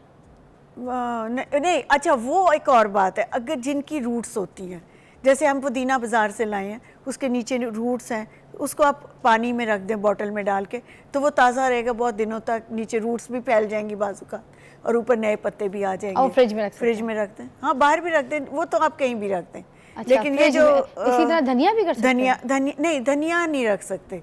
धनिया को आप हमें काट के तैयार करके पेपर में फ्रिज में रखना पड़ता है थोड़े दिन पुदीना हम के रख सकते हैं, हाँ, बाहर भी रख सकते हैं, नींबू रख सकते हैं हम लोग। और जो दूसरी सब्जियां, अब जैसे भिंडी का मौसम ख़त्म हो रहा है, लोगों को पसंद होती है, तो वो धो के काट के खुशक करके उसको एक दफ़ा फ्राई करके आप कंटेनर में बंद करके रखें, ना कि आप लिफाफों में डाल के रखें। ठीक है। कि एयर टाइट बंद होगी तो ठीक होगी, जो ही खोलेंगे आपको ताज़ी भिंडी मिलेगी। टमाटर बड़े सस्ते कभी बाजार में होते हैं, तो लोग ऐसे स्टॉक में हाँ, खरीद वो लेते अब हैं। देखिए, उसको किस तरीके से हम घर में अच्छी तरीके से रख हाँ, सकते हैं कि वो लॉन्ग तो लास्टिंग अपना इस्तेमाल कर लें? फ्रीज़र में रख सकते हैं। अच्छा। उनको ग्राइंड करके रख सकते हैं। अच्छा। उनका छिलका जो फ्रिज में ज़्यादा दिन जाएगा, वैसे वैसे वो सख्त होता जाएगा। ठीक है। उसके लिए बेहतर है कि आप जब उसे निकालें, उसका छिलका उतार के खाने में यूज़ करें, जिधर भी आपने करना। और टमाटर छिलका को उतार के थोड़ी देर के। रखें, फिर उसके बाद उसको ग्राइंड कर लें, फिर ग्राइंड करके हम उसको अपने हांडी में डाल के अगर आपने काट के भी डालना है, उसको काट के डालना है तो फ्रोज़न ही काटना शुरू कर लें, थोड़ा थोड़ा फ्रीज हो, वरना पिलपिला होके वो मेस करता है। क्या हम डायरेक्ट ही ग्राइंड करके सारा कुछ हाँ, छिलकों समेत बिल्कुल। उसको रख लें और फिर चम्मच से ऐसे साइड भी से है निकाल लिया कि करें? कुछ लोग तो जितना चाहिए पीस ऑफ। टमाटर और लहसुन इकट्ठा ग्राइंड करके फ्रिज में रख लेते हैं। ठीक है। जैसे 4 टमाटर हुए और आधी मुट्ठी लहसुन इकट्ठा सा ग्राइंड किया, प्यूरी बना के फ्रिज में रख ली, जब जरूरत हो यूज़ कर ली। किताबों को कीड़ों से कैसे बचा सकते हैं? किताबी कीड़ा बन जाए, किताबी कीड़ा बन जाए, पढ़ना शुरू कर दे। मगर खोलने उन्हें। आपको पता है कैसे कैसे लोग हैं, कितने शौक से पढ़ रहे होते हैं, देखिए किताबें लाइब्रेरी बनी होती है, अब्बू अम्मियाँ जिन लोगों को पढ़ने वाले घर वाले लोग होते हैं उनको शौक होता है, अब उनकी किताब खोलो तो थोड़ी सी पुरानी सी स्मेल भी आना शुरू हो जाती है, अंदर किताब में कीड़े भी। नहीं, इनके लिए तो यही है कि इनको हवा लगाई जाती है, इनको सफाई की जाती है। बड़ी बड़ी आपने देखा इंग्लैंड में जो लाइब्रेरीज होती हैं, कितनी बड़ी बड़ी स्टेयर्स होती हैं, ऊपर से लोग उतारते हैं उन्हें, बाकायदा उनका एक मुहिम होती है कि उतारनी है उन्हें, बाहर धूप में रख के या उनको हवा दे के दोबारा रखना होता है, ये करना पड़ता है। अच्छा, ये किताबें होती हैं उन लोगों के घर में जो जिनकी एज ज़्यादा हो जाती है, तो उनको ज़्यादा मुश्किल होती है कि अब हम क्या करें, ऊपर भी रखी हुई हैं, ऊंची भी पड़ी हुई है, उतारनी मुश्किल है। लेकिन ये कि वक्तन फ़क्तन आप किसी मुलाजिम से, किसी हेल्पर से ये काम करवाते रहें, और उससे करवाएं जिसे पढ़ने का शौक हो, वरना वो आपको मशवरे देगा इसे बेच दें, दफ़ा करें, आप क्या करें, गंद रखा हुआ है। तो इसलिए बेहतर आप थैंक यू किसी सो से। मच इरम, बहुत बहुत शुक्रिया आपका आने का। इरम जी, आपने बहुत अच्छा हमें मज़े मज़े के अच्छे कारआमद नुस्खे बताए हैं, आई होप सब इस्तेमाल करेंगे। और अगेन थैंक यू और बहुत सारा प्यार आपका आपके लिए। शुक्रिया। थैंक यू जी। फिर आपसे मिलके और आपसे यहाँ प्रोग्राम में बहुत अच्छा लगता है, मज़ा आता है। आपका अपना तो थोड़ा शो सा है, फैमिली शो थोड़ा है, सा वो हो जाता है। हम सारे मिलके बैठते ही इधर हैं इसलिए ताकि हम Exactly. लोगों की रहनुमाई के लिए जितनी बेहतरी कोई किसी की मदद कर और सके लोगों कर ले बस। को सुन लेना चाहिए जब हम कुछ कह रहे हो। अरे वाह, क्या बात है। अच्छा जी, हम एक ब्रेक लेंगे, ब्रेक के बाद हम आपको दोबारा ज्वाइन करेंगे। एक और सेगमेंट है जिसमें हम चाहेंगे आप हमारा साथ दें। देखते रहिए मॉर्निंग विद फिजा।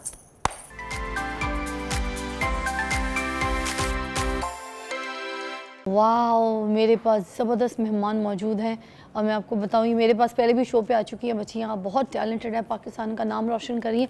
जब लास्ट टाइम भी मेरे पास शो पर आई थी तो मैं बहुत प्राउड फील कर रही थी। मैं ये कह रही थी कि लड़कियाँ जो है अब किसी भी मुकाबले में खड़ी हो सकती हैं, कोई सा भी मैदान जो है वो फतह कर सकती हैं, सिर्फ़ और सिर्फ आपके इरादे बुलंद होने चाहिए, नेक नियति होनी चाहिए, ठीक है। आप पॉजिटिव सोच के साथ और मेहनत लगन के साथ खड़े हों, और साथ साथ आपकी फैमिली सपोर्ट बहुत इंपॉर्टेंट करती है, ख़ास तौर पे लड़कियों के लिए, क्योंकि हमारे माशरे में आपको पता है जिस तरीके से हम जिस माशरे में हैं, पहले तो लड़कियों को ज़िंदा दरगोर कर दिया जाता था, लड़कियों को तो पसंद ही नहीं किया जाता था, दफना दिया जाता था, लड़कियों को आगे परवान ही नहीं चढ़ने देते थे। अब तो फिर ये दौर है कि जहाँ पर लड़कियाँ जो है शाना बशाना मर्द के मिल के काम कर रही हैं, अपना घर अफोर्ड कर रही हैं, अपनी लाइफ स्टाइल देख रही हैं, कमा रही हैं, अपना नाम बना रही हैं और अपने मुल्क का नाम रोशन कर रही हैं। यार क्या बात है।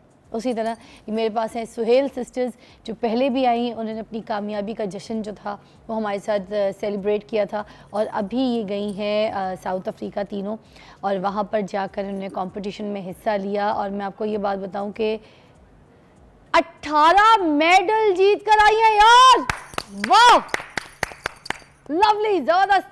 और मेरे पास मौजूद हैं जी, आप लोगों को मैं वेलकम कहूँगी, thank you for coming again, क्योंकि जैसी जश्न का वक्त आया तो अपनी सेलिब्रेशन जो है पाकिस्तान में हमारे पास मॉर्निंग विद फिज़ा में आके सेलिब्रेट करना शुरू कर दिया। तो दिस इज़ द टाइम जहाँ पर आप पूरी दुनिया को आके अभी बताएंगी आप कि किस तरीके से आप लोगों ने जीता, किस तरह से काम किया, कैसे सिलेक्ट हुई। ओवर टू यू, सबसे पहले आप बताइए जी। मेरा नाम वेरोनिका सुहेल है, मैं इंटरनेशनल पावर लिफ्टर। अभी रिसेंटली ही मैंने कॉमनवेल्थ चैम्पियनशिप में -52 में मैंने 5 गोल्ड 1 ब्रॉन्ज मेडल लिया है। जो 4 गोल्ड मेडल थे वो मैंने इक्विप पावर लिफ्टिंग चैम्पियनशिप में लिए थे। 1 गोल्ड मेडल मैंने इक्विप बेंच प्रेस में लिया था और ब्रॉन्ज मेडल मैंने क्लासिक बेंच प्रेस में लिया था, और मैंने 275 kg वेट लिफ्ट करके मैंने मेडल्स लिए थे। वाह वाह, ज़बरदस्त। आप अपने बारे में बताइएगा। मेरा नाम ट्विंकल सुहेल है और मेरा ये रिकॉर्ड है कि मैं जब भी मुल्क से बाहर गई हूँ अभी तक मैं गोल्ड मेडल ही विन किया है। और लास्ट टाइम हम लोगों ने एशियन पैसिफिक कितने गोल्ड मेडल विन किए? काफ़ी ज़्यादा है। काउंटेबल भी नहीं है हाँ इतने जी, मैंने ओह, काउंटिंग नहीं किया। वाह तो अच्छा तो मैंने एशियन पैसिफिक पावर लिफ्टिंग जो कि सन सिटी साउथ अफ्रीका में हुई थी पोचिस्रो में, उसमें मैंने 5 गोल्ड मेडल विन किए थे। अभी रिसेंटली हम लोगों ने अपना ही रिकॉर्ड बीट किया, पहले हम लोग 15 गोल्ड मेडल लेकर आए थे और इस दफ़ा हम लोगों ने 18 मेडल्स विन किए, जिसमें 15 गोल्ड मेडल, 2 सिल्वर मेडल और 1 ब्रॉन्ज मेडल था। ये कॉमनवेल्थ इवेंट था, चैम्पियनशिप थी, जिसमें मैंने -84 कैटेगरी में 4 गोल्ड मेडल विन किए power lifting, equipped power lifting में, और 2 मैंने सिल्वर मेडल विन किए हैं बेंच प्रेस में। वाह वाह वाह क्या बात है, वेरी नाइस। और टोटल वेट जो है वो मैं 370 केजी लिफ्ट करती हूँ। उनसे भी ज़्यादा? मैं तो Heavy weight -52 में में खेलती हूँ ना, खेलती body weight to body weight wise होता है। अच्छा, और आप? मेरा नाम सिबल सुहेल है और मैं इंटरनेशनल पावर लिफ्टर हूँ और खुदा का शुक्र है कि मैंने -47 कैटेगरी में खेल के 6 गोल्ड मेडल्स विन किए हैं, 6 गोल्ड मेडल विन किए हैं और कॉमनवेल्थ में अभी तक किसी ने भी वुमेन ने रिप्रेजेंट नहीं किया और ना ही मेडल्स लिए हैं। और खुदा का शुक्र है कि ये खुदावन ने ब्लेसिंग जो है पाकिस्तान को और हमारी फैमिली को दी है और हमारे कोच मलिक राशिद की ये ड्रीम था जो हमने पूरा किया है आज। ये जो आप अभी अक्टूबर में गई थी, 4 तारीख को, 17 को वापस आई हैं, साउथ अफ्रीका गई थी, इधर कैसे सिलेक्ट हुई? ये कौन सा जो था चैम्पियनशिप जिसमें आपने मतलब सिलेक्ट होना था आपने, फिर उसके बाद ये ट्रॉफीज़ आप जीती, गोल्ड मेडल्स बनी, तो ये तीनों जो ये गेम जीत कर आए, इसके बारे में कुछ इलैबोरेट कीजिएगा। हम लोग जब लास्ट टाइम गए थे south Africa Asian African combined power lifting championship जो कि जुलाई में हुई थी पोचिस्तान में, उसके बाद हमारे रैंकिंग में बंदा आगे आता है, तो उससे हम लोगों की सिलेक्शन हुई कॉमनवेल्थ गेम्स के लिए। Okay. इसीलिए हम लोगों ने कॉमनवेल्थ को रिप्रेजेंट किया और पाकिस्तान के लिए 18 मेडल्स विन किए और इसके साथ साथ अभी हम लोग वर्ल्ड लेवल पे जाएंगे, वर्ल्ड रैंकिंग में हमारा नाम है और अगर हमें सपोर्ट की जाए, जितने भी हमें प्राइवेट स्पॉन्सर देख रहे हैं, गवर्नमेंट की सपोर्ट हो, तो फिर हम लोग जो है वर्ल्ड को भी रिप्रेजेंट कर सकते हैं। अभी तो गवर्नमेंट की तरफ से कोई भी सपोर्ट नहीं थी, हम लोग अपने ऑन पे गए हैं और हम लोग मेडल्स लेकर आए हैं। काफ़ी मुश्किल होती है क्योंकि डाइट मैनेज करना, ट्रेनिंग बहुत मुश्किल है क्योंकि पाकिस्तान में पावर लिफ्टिंग का तो मुझे अंदाज़ा है, जिस लास्ट टाइम भी आप मेरे शो पे आई थी, मैंने कहा मैं बता दूं, हमने आपको पाए खिलाए मैं जो आपके चक्कर में हमने भी खाए पाए खिलाए थे, वो भी बड़े उसके पाए बड़े ताकतवर होते हैं। और ये मेरी माशाल्लाह जितनी बहनें हैं ना, इनकी डाइट देख के मैं तो ऐसे हिल गई, मैंने कहा यार हम तो सिर्फ मतलब क्या कहूँ मैं आपको, सब नमक ही चखते हैं और ये माशाल्लाह जिसे कहते हैं ना, और वो जो पतली छोटी आपको दिख रही है ना, इसने ऐसे ऐसे 2-2 नान प्लेट में रखे थे, दोनों नान के निवाले एक साथ तोड़ के, तो आप सोचें कोई नान भी तिल वाले थे और दिल वाले भी थे, दिल वाले भी दिल वाले याद है मैं, शुक्र अल्हम्दुलिल्लाह, मैंने कहा खा के तुमने ऐसे हजम किया है, तुम्हें याद भी नहीं हुई, सब याद है ना। हाँ, दिल वाले एड्डे नान नान दे एड्डे निवाले ते, मैं अब परेशान ही हो गई, मैंने कहा यार ये बच्चियों को डाइट भी प्रॉपर चाहिए होती है, ठीक है। और मेरे पास आपकी कुछ क्लिप्स भी है, अगर आप कहते हैं तो मैं ज़रा दिखाऊं लोगों को। जी जी ज़रूर दिखाएं। चले जी, take a look at the package. आइए जी। ये तो मैं हूँ। वाह, ये कौन है? ये मैं। ये तुम हो? कितना वेट उठाया हुआ है तुमने? ये है कहाँ गई? आ रही है। आ रही हूँ आ रही हो? कितना वेट उठाया है? मैं तो उधर ही गुम हूँ, मैं तो इधर पता ही नहीं चल रहा तुम्हें कहाँ से हो रही 100 है। kg था, ये ट्विंकल है, 120 प्लस है वेट इसका। 120 प्लस है? जी। ओए, माइक पास करके बोलो। और कितने तुमने ये कितने? ये देखें, 2 इवेंट दिखा रहे हैं ना, बेंच का अलग मेडल होता है, स्क्वाट्स का अलग होता है, डेडलिफ्ट का अलग होता है। हाँ। फिर एक चौथा मेडल मिलता है जो टोटल का होता है। अच्छा, बेंच वाला भी था? बिल्कुल। ओए वाह, ये कौन है? ये ट्विंकल। ट्विंकल। ये हम तीनों।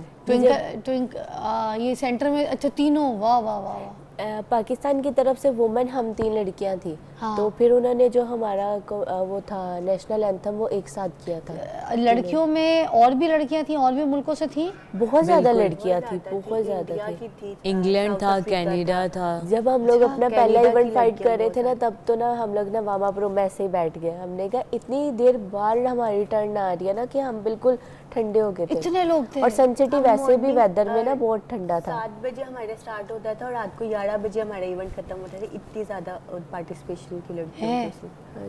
की। जब आपकी बारी आती है तो वार्म अप दोबारा हो जाते हैं?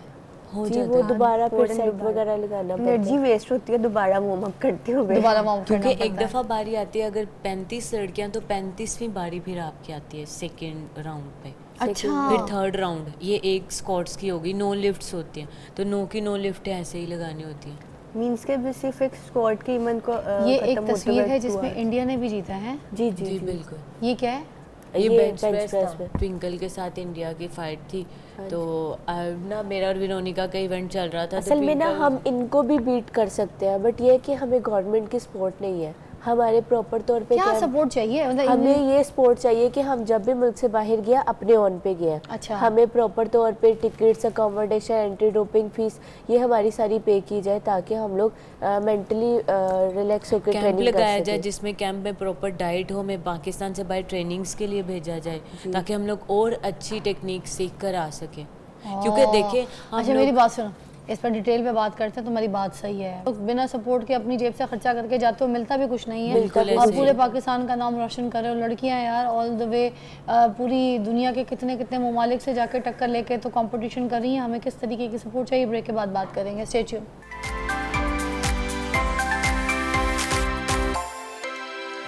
अच्छा जी, ये देखें कितने सारे मेडल्स हैं यहाँ पे, सिल्वर वाला भी, गोल्ड वाला भी, कितने सारे मेडल बच्चियों ने जीते।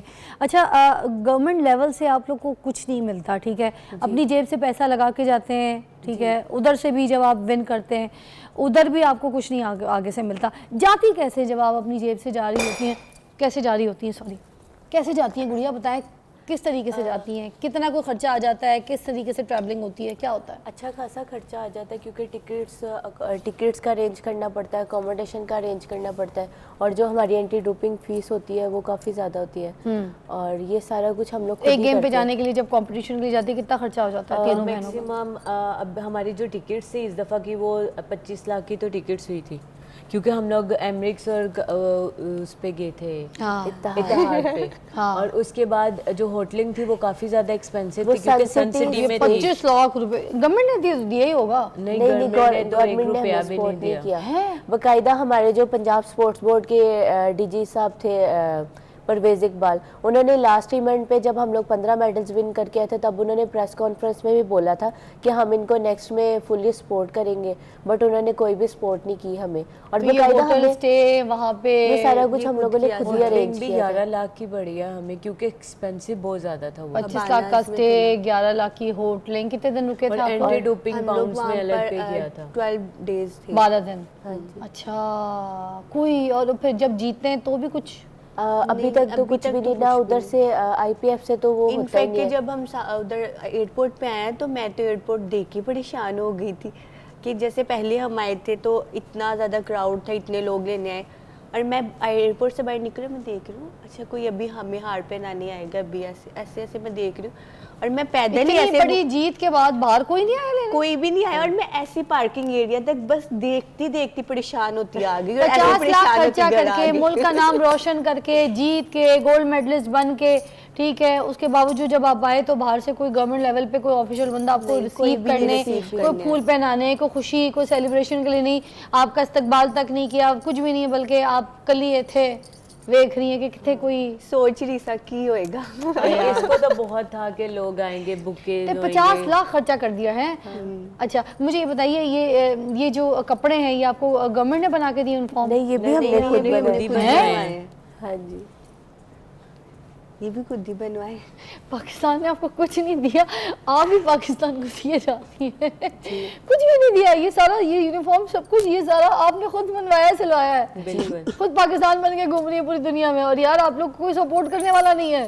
नहीं कोई गवर्नमेंट लेवल पे किसी को अप्रोच किया, किसी से बात की, कुछ कहा? नहीं, एक दो थे पर्सन जैसे अता तारक के कोऑर्डिनेटर थे, उन्होंने कहा जी हम करेंगे, हम बड़ा सपोर्ट करेंगे, बस वो बातों की हद तक था, किया उन्होंने कुछ भी नहीं। ये जो इंडिया वगैरह से लोग खेलने के लिए आते हैं, लड़कियां वगैरह आपकी दोस्तें भी बन गई, उनको भी नहीं सपोर्ट करते हैं? उनको होती है? उनको बहुत सपोर्ट करते हैं, उनका 150 का दस्ता आया था, ह्यूज अमाउंट है, और वो कहते हैं हमारी गवर्नमेंट हमें 1 रुपया नहीं लगाने देती, हमें कैंपिंग देते हैं, हम लोगों को फुली सपोर्ट करते हैं, और वो इतने वो हमसे आगे क्यों, इसी वजह से हमसे आगे हैं कि वो उनकी गवर्नमेंट उन्हें सपोर्ट करती है, उन्हें कैंपिंग देते हैं, उन्हें इंडिया से बाहर ट्रेनिंगों के लिए भेजा जाता है ताकि वो और अच्छा अब जो है वो इंडिया का नाम रोशन करे और अच्छी ट्रेनिंग्स और टेक्निक ले। जब हम लोगों ने इवेंट पे किसी भी इवेंट पे जाना होता है ना, तो हम लोग ना मेंटली इतने ज़्यादा डिस्टर्ब होते हैं कि हम लोगों से ट्रेनिंग नहीं हो रही होती।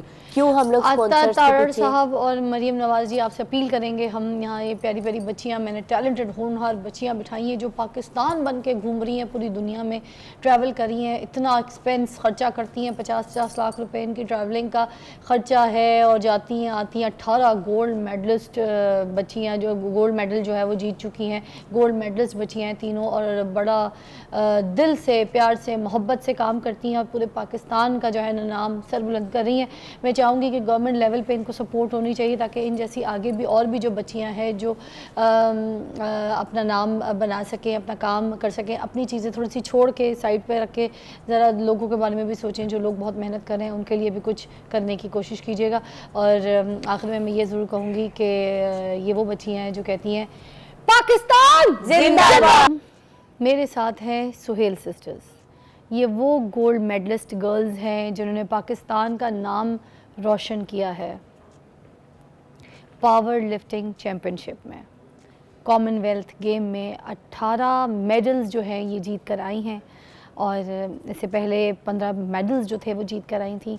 अपना ही रिकॉर्ड ब्रेक करके इन्होंने इस दफ़ा जो है ये सारे गोल्ड मेडल जीते हैं। अब देखें, आपको सुन के ये हैरानगी होगी कि इतना बड़ा काम, इतनी बड़ी अचीवमेंट हासिल करने के बावजूद, पाकिस्तान का नाम रोशन करने के बावजूद, ठीक है, इतना हौसला, इतनी मेहनत, इतनी स्ट्रगल के बाद इतने बड़े गेम में जाना एक बहुत बड़ा प्रेशर होता है। आप एग्ज़ाम में किसी पेपर के मैदान में अगर जाके बैठते हैं तो आप पे कितना प्रेशर होता है और पूरा घर आपको सर पे उठा रहा होता है। तो जब आप किसी ऐसी गेम के लिए, किसी बड़े काम के लिए जा रहे होते हैं तो उसका भी बहुत बड़ा प्रेशर होता है। 24-25 मुल्कों के बीच में आपका मुकाबला हो, और पाकिस्तान से लड़कियाँ फिर कहूँगी लड़कियाँ जब जाएँ और ऐसा हौसला, ऐसा बुलंद मुकाम हासिल करके आए, जीत कर आए, तो आपके जहनों में तो ये होगा ना कि क्या बात है भाई, गवर्नमेंट ने तो कमाल कर दिया, बच्चियां तो करोड़पति हो गई हैं ना। आइए जी, इनसे पूछते हैं कि इतनी सक्सेस, इतनी कामयाबी, इतनी विक्ट्री के बाद कि आप करोड़पति हो गई हैं। ओवर जी, बताइएगा सबसे पहले आप, क्या मिला आपको इतनी विक्ट्री हासिल करके, इतनी कामयाबी, इतने गेम्स जीत के? लास्ट टाइम भी जब हम लोगों ने 15 मेडल्स विन किए, उस टाइम भी हमें गवर्नमेंट की सपोर्ट नहीं थी और हमें मेडल्स का कोई भी इंसेंटिव नहीं दिया गया। और अभी भी हम लोग जब एयरपोर्ट पे आया तो हम लोग बड़ा मतलब सैड फील कर रहे थे, क्योंकि गवर्नमेंट सेक्टर से एक भी पर्सन नहीं आया हमें वेलकम के लिए। और अभी भी हम लोग अपने ओन पर गए हैं, हमारी टिकट्स, अकोमोडेशन, हर एक चीज़ हम लोगों ने खुद की है। कितना कोई खर्चा आ जाता है जब आप जाती हैं? क्योंकि तीनों सिस्टर्स होती हैं तो हम लोगों का अच्छा खासा खर्चा आ जाता है। टिकट्स वगैरह में कितना? तकरीबन हमारी 25 लाख के करीब तीनों की टिकट्स वगैरह, क्योंकि एमिरेट्स और बाकी दूसरी इत्तेहाद वगैरह की, और उसके बाद 11 तो ये लाख कौन खर्चा करता है? ये हम लोग खुद ही करते हैं, ये हमारे वालिद साहब करते हैं। इस दफ़ा तो ये हुआ था कि हम लोगों ने काफ़ी मकान बेच दिया या छत है? वो रखा हुआ है हमने गिरवी वो हम लोगों ने इस दफ़ा रखा हुआ है। मेरे गिरवी रखा हुआ है कि मेरे वालिद साहब का ये था कि हम लोगों ने उनको कहा था कि हम लोगों को बस 3-4 बड़ी इवेंट्स होते हैं जिनमें हम लोगों ने पार्टिसिपेट करना था। तो हम लोगों ने कहा था कि हम लोगों ने क्या कॉमनवेल्थ में ज़रूर पार्टिसिपेट करना है। तो उन्होंने फिर जिस घर में हम लोग रहते हैं उसकी मतलब हम लोगों ने रजिस्ट्री रख के तो पैसे किए थे। जब वहाँ जाते हैं टिकट्स वगैरह के बाद तो जो रिहाइश होती है, होटल वगैरह होता है, उसका हम लोगों का 11 लाख होटलिंग का हुआ था और 5.5 लाख हम लोगों की सिर्फ एंटी डोपिंग फीस थी। जो हम लोगों को फीस वगैरह भी, वो पार्टिसिपेशंस की, ये सब कुछ भी आप लोगों ने पे करना, पार्टिसिपेशन फीस भी देनी पड़ती है। और जीतने के बाद कुछ नहीं? जीतने के बाद अभी तक कुछ भी नहीं। जब पहले 15 किसी ने कोई कॉल शॉल किया? किसी ने भी नहीं किया, किसी ने मुबारकबाद नहीं दी हमें गवर्नमेंट सेक्टर पे। और जो इंडिया वाले जो जीतते हैं, जैसे बाकी और ममालिक के, चलो हमारे हमसाए मुल्क को ही कंपेयर कर लेते हैं, जब वो वहाँ पे जो उनके साथ आप जीत के आते हैं या वो जीतती हैं तो उनको क्या मिलता है? है? उनकी गवर्नमेंट उन्हें इनाम भी बहुत ज़्यादा देती है और इतनी ढोलों से उनका इस्तकबाल हुआ है। ट्विंकल की फ्रेंड है मानसी इंडिया की, तो उसका जब हम लोगों ने स्टेटस देखा तो हम लोगों ने उसका वार्मली वेलकम देखा और हमें कोई लेने नहीं आया। हमें था कि बहुत बड़ी अचीवमेंट है पाकिस्तान के लिए, हिस्ट्री में एक हिस्ट्री बन गई है कि 18 मेडल्स, वो भी कॉमनवेल्थ गेम्स में से। तो हमें था कि बड़े बड़े मिनिस्टर्स आएंगे, सारे गवर्नमेंट सेक्टर होएगा बाहर, बड़ी दुनिया होगी हमें लेने के लिए, बट कोई भी नहीं था। अच्छा ये तो चलो रिसीविंग वाली बात होगी ना, पास आओ मेरे, इधर ही बैठो, इधर आओ, पास आओ। मुझे ये बताओ कि उनको कुछ मिलता है? हम ऐसे ही कंपेयर करते हैं हमारे हमसाए मुल्क से ही, जब वो जीतती हैं तो उनको क्या मिलता है? उनको उनकी गवर्नमेंट सपोर्ट करती है, जैसे कि उन्होंने हर महीने का एक रकम लगाई हुई थी, सैलरी, हाँ जी, अच्छा, उन्हें मंथली सैलरी मिलती है। मैक्सिमम होती होगी उनकी 40 से या 60-70 के हज़ार, क्योंकि ये गेम बहुत मुश्किल है, ऊपर से उन्हें कैंपिंग दी जाती है, उन्हें इतना सहूलियत दी, बिल्कुल कैंपिंग, खाना शाना डाइट वगैरह की जो डाइट भी उनको फ्री है। ओके। हम लोगों को तो कैंप भी नहीं मिलता, हम और तो क्लब्स वगैरह जो जाते हैं, जो ट्रेनर जाते हैं, वो ट्रेनर भी उनके और बड़े, आपके ट्रेनर? हमारे ट्रेनिंग सिर्फ एक ही कोच है, वो भी मलिक राशिद हैं, यूके के हैं, भी और प्राइवेट है, वो भी प्राइवेट है, वो भी उनको फीस पे करनी पड़ती है? नहीं, वो फीस लेते नहीं है, वो वैसे ही करवाते हैं, उनका क्योंकि वो खुद भी उनको इंटरनेशनल शौक है। पावर लिफ्टर जैसे है। आपके वालिद साहब को शौक है कि आप बेटियां जो है मुल्क का नाम रोशन करें और अपना घर तक गिरवी रख दिया, तो कभी दुख नहीं होता बाबा जी ने अपने आपके शौक का पूरा करने के लिए, ख्वाब पूरा करने के लिए और पाकिस्तान का नाम सर बुलंद करने के लिए अपना घर तक गिरवी कर वो दिया? कहते हैं मैं थक गया हूँ, अब मेरे से और नहीं इसी होगा। वर्ड के बाद तो वो बिल्कुल ही ये बात कहते हैं कि अब मेरी बस हो गई हुई है, अब मैं और नहीं कर सकता। बहुत तकलीफ होती है आप बहुत लोगों तकलीफ होती है हम को? लोग। अम्मी क्या कहती हैं? मामा तो वो लास्ट टाइम जब हम लोग मेडल्स लेकर आए थे ना, तो हमें गवर्नमेंट ने अच्छा वेलकम किया था, बट हम लोगों को सपोर्ट नहीं किया। तो उस टाइम मेरी मामा ना सडनली बिल्कुल ही रोना स्टार्ट कर दिया। तो मामा कहती है हमने क्या किया जो हमारी बच्चियों के साथ ऐसे किया इन्होंने। तो काफ़ी ज़्यादा हम लोगों का पूरा घर, मतलब हम लोग बीमार होना स्टार्ट हो गए थे यही टेंशन के साथ ना कि मेडल्स के पैसे नहीं दिए। हालांकि हर किसी का, वो कहते हैं कि अगर कोई भी मजदूर है उसका पसीना वो खुश्क होने से पहले उसे उसकी उजरत मिलनी चाहिए। तो आपस में कभी आप लोग ब्रेनस्टॉर्मिंग करती हैं, तीनों बहनें बैठती हैं, कभी अपने इस गम को, इस दुख को, इस डिप्रेशन को डिस्कस करती हैं? बहुत ज़्यादा करते हैं। अभी तो हम लोग कल भी यही बात कर रहे थे कि कॉमनवेल्थ के 18 मेडल्स ये बहुत बड़ी अचीवमेंट है, और पाकिस्तान के ये हालात है कि किसी गवर्नमेंट सेक्टर पे हमें पूछा नहीं गया, हमें मेडल्स का इंसेंटिव नहीं अनाउंस किया गया। गवर्नमेंट जो प्राइवेट सेक्टर्स हैं वो भी चाहें तो स्पॉन्सर कर सकते हैं, आपको पता है? जैसे बड़े बड़े ब्रांड्स होते हैं वो भी, यहाँ पर तो कोई लड़की अगर वायरल हो जाती है तो टिकटॉक पर डांस करते हुए वायरल हो जाती है तो उसको ड्रामे मिल जाते हैं, उसको बड़े बड़े ब्रांड्स मिल जाते हैं, उसको फिल्में मिल जाती हैं, ब्रांड्स उठा के उसको जो है उनको बड़े बड़े कमर्शियल दे देते हैं। तो यार मेरी बात सुने, असल हीरो तो ये लोग हैं। इन्होंने कोई टिकटॉक पे डांस नहीं किया, इन्होंने कोई अदाएं नहीं मारी, इन्होंने कोई वल्गैरिटी नहीं की, प्लीज़। इन्होंने दिन रात मेहनत की है। इनके बाप ने इनको तालीम देने के लिए, इनको परवान चढ़ाने के लिए, इनकी ट्रेनिंग के लिए दिन रात एक की होगी, अपनी ज़िंदगी दे दी है यार, अपनी सारी जमा पूंजी दे दी है। कल को देखो यार, है। और बड़ी बात ये कि ये वो बेटियां हैं जिन्होंने अपने बाप का सर झुकाया नहीं, फ़ख्र से सर बुलंद किया, और तो और अपने बाप के साथ इन्होंने पूरे पाकिस्तान का सर बुलंद किया है। ये वो लड़कियां यार, इतनी बाहिम्मत है। जब मैं अभी ऐसे बच्चियों को दास देख रही हूँ मुझे कितना अफसोस हो रहा है कि यार हमारा क्या मुल्क है यार, what are we doing, we are not even supporting these girls जो हमारा फ्यूचर है, जो हमारे लिए इतना कुछ कर रही हैं यार। हम अपनी सियासी लड़ाइयों की वजह से अपने इस मुल्क को गंदा करके बैठे हैं, पूरी दुनिया में अपने आप को गंदा कर रहे हैं हम। कुछ पहचाने, कुछ तो अक्ल करें, अपने जहन में कुछ तो बात लेकर आए। उन्होंने अपना घर, एक बाप ने अपनी ज़िंदगी दे दी यार, अपनी पूंजी, अपनी छत, इन बच्चियों ने अपनी छत अपनी ट्रेनिंग के लिए, अपने सक्सेस के लिए, अपनी कामयाबी के लिए, अपनी गेम के लिए उन्होंने अपनी छत तक गिरवी रख दी है। अब अगली गेम में कैसे जाएंगी? ओलंपिक्स इनका ख्वाब होगा, कैसे खेलेंगी यार?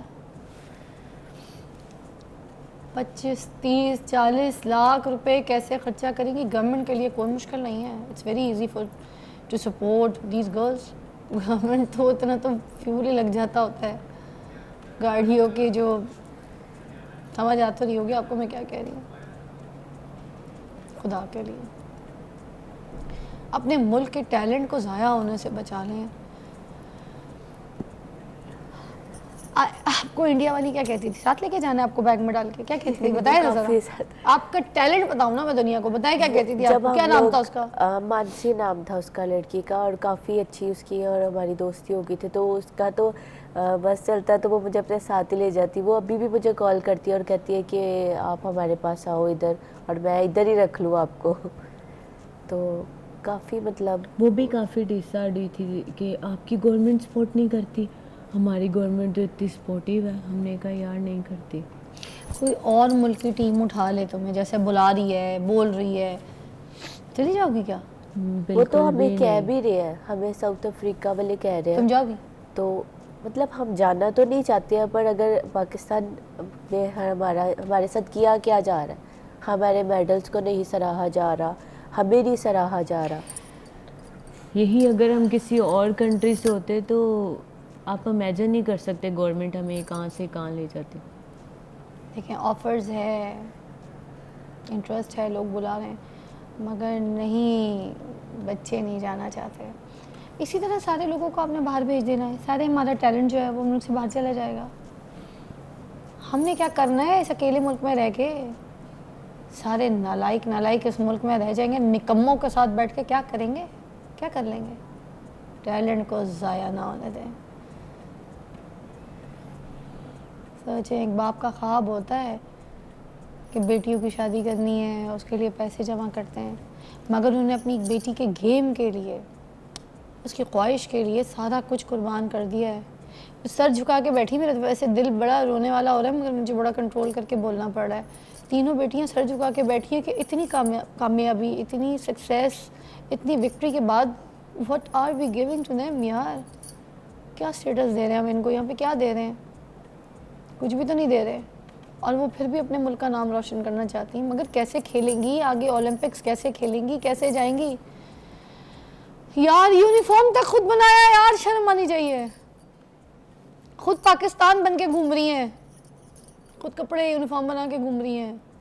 पाकिस्तान ने इनको कुछ नहीं दिया, मगर पाकिस्तान को दे रही हैं। ये सवाल छोड़ के जा रही हूँ मैं आप सब लोगों के लिए। आप सब लोगों ने इनकी आवाज़ बनना है। ये टैलेंट ज़ाया गया ना, ये बर्बाद गया ना, मैं आपसे पूछूं, पाकिस्तान में तो ये है ना, जिसके लिए शोर मचे तो उसके लिए कुछ हो भी जाता है, वरना तो किसी के कान में जू भी नहीं रेंगती। हक जो नहीं देते आप लोग, लोगों का हक छीनने पे पड़े हुए। मरीम नवाज जी, आप भी खातून हैं, आपसे मैं रिक्वेस्ट करूँगी प्लीज़ इन बच्चियों के ऊपर नज़र सानी करें।